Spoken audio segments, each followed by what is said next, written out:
a groundbreaker for Indigenous women in leadership and a personal role model to me in my life and career. And it was with great admiration that I welcomed Dawn to the stage to give the plenary session address.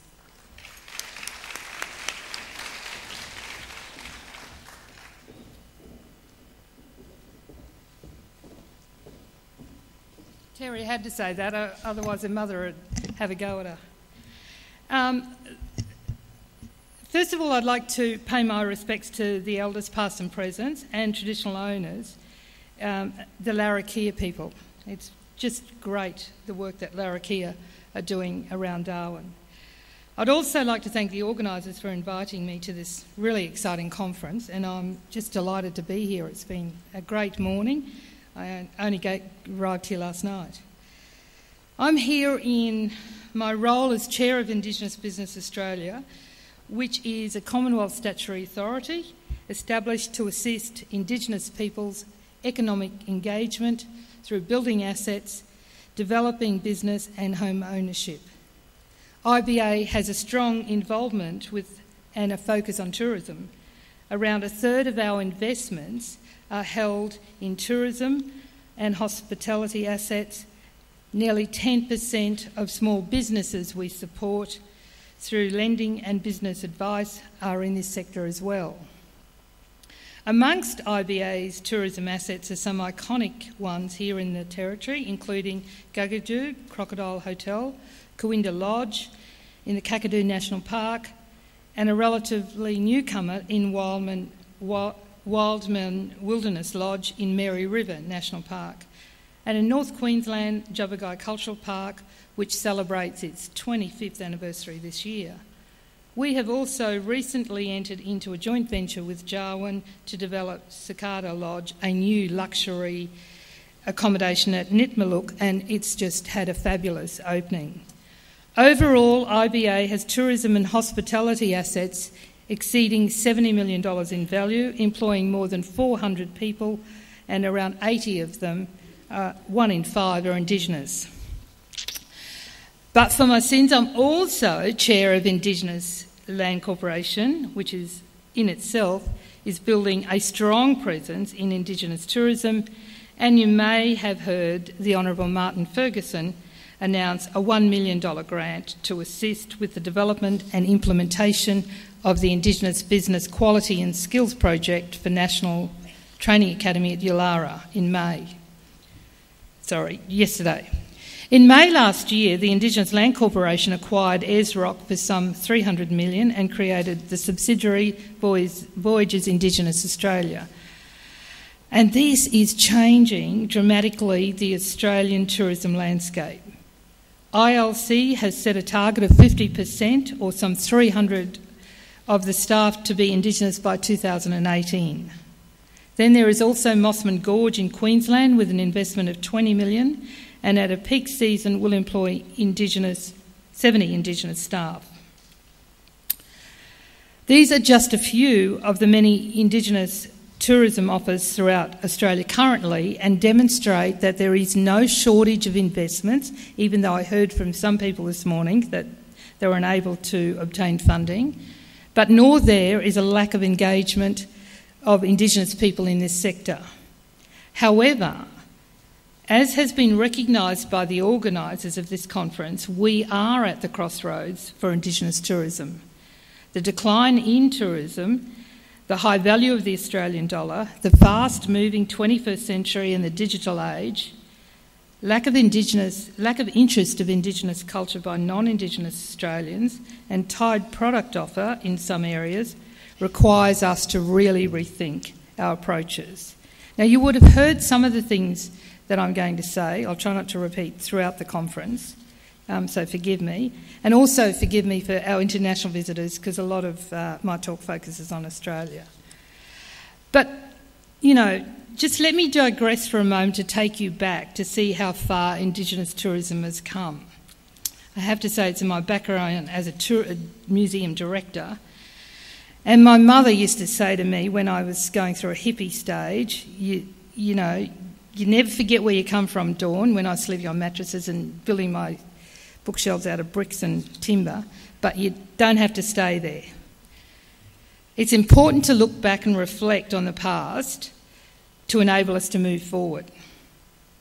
So, I believe we've come a long way from the days of William Dampier, who published the first best-selling travel books about Australia around the reign of Queen Anne, and set the fashion for an unsympathetic press on Indigenous people.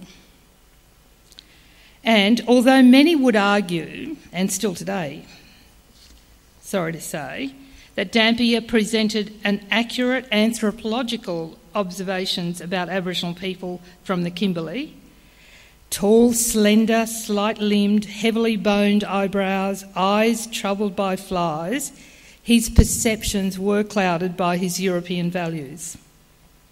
In an age where trade benefited one country at the expense of others, bourgeois and Protestants Christianity, naked heathens lacking goods for trade, and who neither farm nor husband animals, epitomised the negation of an ordered society, Dampier's contemptuous and often quoted dictum, "The inhabitants of this country are the miserablest people in the world," was to be echoed as a self-justification by the land takers for over 2 centuries later.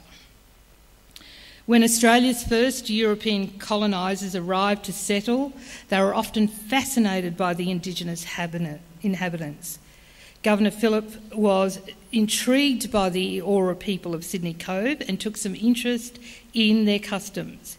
He was one of the few early colonists to record the presence of Aboriginal art in Australia. We frequently saw the figures of men, shields and fish roughly cut on the rocks. Lieutenant Dawes made efforts to learn the Eora nation. Convict artists sketched the wild appearance and curious ornaments of local identities. Enterprising spirits like Bennelong became international celebrities.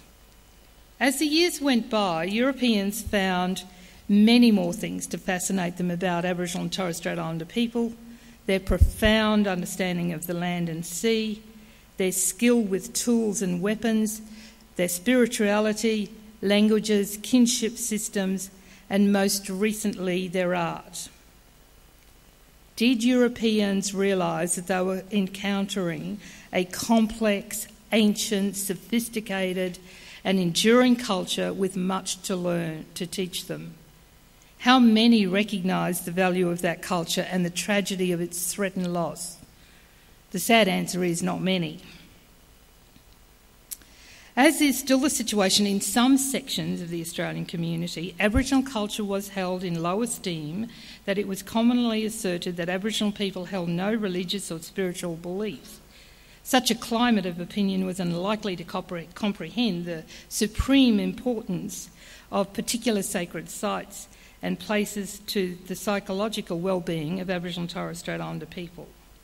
Although Governor Phillip accepted the visual reality of Aboriginal art, many later writers doubted that any artistic talent existed and ignored its symbolic content, at best dismissing it as daubings of childlike minds. Confronted by the existence of major galleries with contrasting styles, such experts explained their form by reference to the intrusion of foreigners possessing superior intellect. The striking Wandjina figures of Kimberley art, for example, have been attributed to Egyptians, Hindus and the creatures from outer space. The influence of the Assyrians, Persians, Phoenicians, Greeks and Romans has been discerned at other places such as Cleland Hills rock engravings. It's interesting, isn't it? Even though now most Australians know that Aboriginal people were actually the creators of these rock art engravings, only the converted recognise them as being magnificent and striking and visit them. And even though most Europeans did not value it at first, Australian Indigenous creativity began to respond to the European presence from the early days of contact. Aboriginal weapons like boomerangs took on iconic status as Australian souvenirs and were created as decorative pieces for sale. the bark paintings of Arnhem Land, the dance machines and masks of the Torres Strait, the shell necklaces of Tasmania, or the towers of Lake Eyre district became recognised as interesting and eventually valuable trade items, and thus took on a new meaning, sometimes quite different from the original. Subtle and intricate markings which had been used in rock paintings, body paintings or sand patterns since time immemorial were transferred to silk or hardboard or canvas. The Hermannsburg watercolour artists turned their knowledge of country into powerful landscapes. Painted boards carried in ceremonies in the Kimberley region evolved into a sought-after works on board and canvas. Ceremonial clay was turned into ceramics by fabulous people like Thankupi. Traditional burial poles were created anew as impressive modern sculpture, continuing to make use of every available medium. Aboriginal artists are, of course, also working in web art, photography and film. We are now used to hearing that Indigenous artwork has fetched record prices in international auctions or seeing exhibitions of the works of many in our major galleries. There are hundreds of websites offering Australian Indigenous art to international buyers, and there is no longer an airport or a souvenir shop in the country without its share of Aboriginal tea towels, T-shirts or keyrings. What is absolutely fantastic is the real impetus is coming from the Indigenous side. Native people all over the world are reviving and are reinforcing their culture through traditional art forms and craft forms and creating modern works in order to reassert their place in the nation and offer a powerful alternative view of its culture and history. In the past, they were subjects of commentary by explorers and anthropologists. Now they are the authors, and from my perspective, what is most important is that the stories and the art are being consciously transmitted by the people who have inherited the right to do so. So the challenge for those of us involved in Indigenous tourism is, how do we draw out the amazing and powerful inheritance of Indigenous culture? But before we can contemplate an answer to this, there are a couple of other practical issues and questions that we need to address. From where will all of our visitors come from the next 5 to 10 years? As many of you, and has been said in this conference over the last couple of days, we've seen a dramatic increase from places like China, and also we should not think about Korea, South America. So we need to really ask ourselves and really think forward about who is our demographics, who is our audience, who is going to be our visitor. And I think it's well known that the majority of visitors to the country don't necessarily just come from Indigenous. Whilst we've heard from everyone who's in the Indigenous tourism business, they don't just come here for that. So therefore, how do we leverage off other opportunities to encourage them to come to Indigenous areas? We know, for instance, that India is also on the rise in terms of tourism, and they absolutely love their cricket. How do we leverage off those that are going to come? That's what we need to be thinking about. And more importantly, how flexible can we be? Can we be flexible enough to quickly change our offers? How do we engage more with our domestic market, given that we know in Indigenous areas that the Australian market doesn't necessarily want to go. You've got the few who are converted, want to come to some of our cultural offers. So how do we get them there? I do believe that we have the potential across Australia to create destinations in their own right. In the Northern Territory alone, there are a large number of destinations alone, and there are throughout Australia. In major towns and regional centres, the Indigenous cultural centres and sites can develop programs that will attract locals as well as visiting tourists. Training and develop assistance needs to be much more sophisticated and include visitor research and front-end evaluation of products and offers, cost-benefit analysis, including price points. So we do seriously need to turn... We're now looking at, obviously, in IBA and ILC at training, increasing the numbers of people employed in areas, but we now need to look at much further than, in addition to that, who is our market, who is our audience. We need to be so sophisticated. We've got a program, we heard about the digital and social media this morning, but there are some other ways in addition to that. For instance, we've got a program at the museum at the moment in one of our exhibitions where people just walking through the space, if they've got a mobile phone, we can pick up how long they stay in places. Now, I got a bit concerned about that, so I said we need to look at that. How does that go with private privacy issues? So they're sort of testing it, but what an extraordinary... And it doesn't tell us enough. We know that they stayed 10 minutes in front of a laced truck, but were there other reasons why they stay there? So we have to get much more sophisticated in how we use this medium. Visitors these days, and you've heard a lot about this over the last couple of years, are seeking an overall experience from the time they get on that plane or that bus or that train to when they arrive back home. So everything we offer, from the tour to the food, has to be thought through so that it's a total experience. They can have a wonderful experience in going and being shared as the stories being told. However, they then might have had some terrible food, or the shop might have closed before they could get there, etc. So we need to focus on that overall experience. Most tourists these days are seeking that more in-depth experience, as people have talked about. They want to take away that they've learned something new, that they've never had this experience before.